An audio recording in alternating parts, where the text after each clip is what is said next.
Every day, new pictures of destroyed, abandoned or captured Russian vehicles parade across our screens. There may seem to be a lot, but are they just drops in the ocean? How much Russian armor is there in Ukraine right now and how much of it has been lost?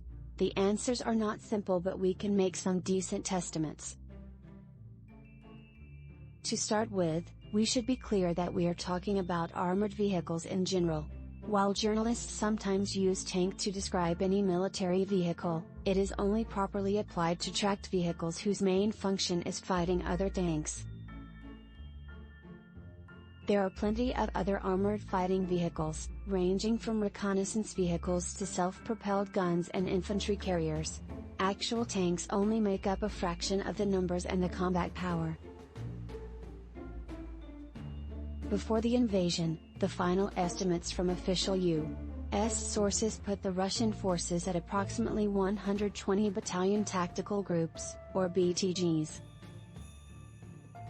A BTG is a Russian battle group able to operate independently, a self-contained combined arms force with tanks, infantry, artillery, air defense as well as its own logistics, maintenance and support facilities.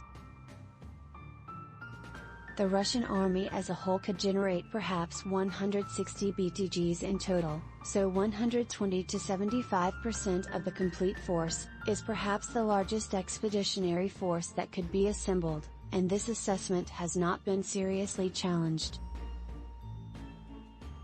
A BTG has one tank company of 10 tanks, and 3 infantry companies.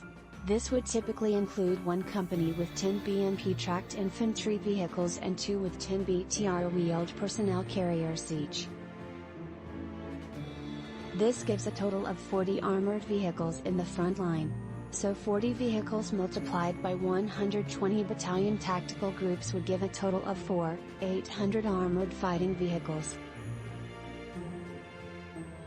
However, the soldiers with rifles are not the main source of the BTG's firepower. They are assisted by one platoon of 3 vehicles armed with automatic grenade launchers, and another support platoon with 5 anti-tank vehicles.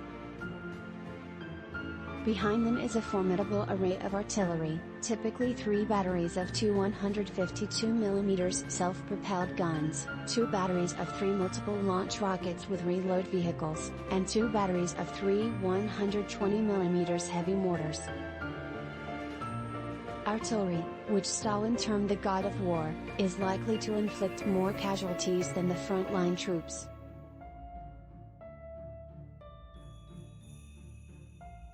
The BTG also has its own air defense assets, in the form of 3 personnel carriers carrying teams with man-portable missiles, plus 2 batteries of 3 mobile surface-to-air missile launchers with their attendant radar and control vehicles.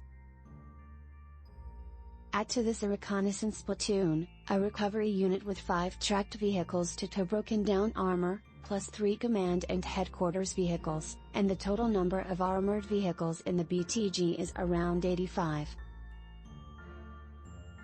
The numbers may vary because some have self-propelled mortars and artillery while others have older weapons towed by trucks.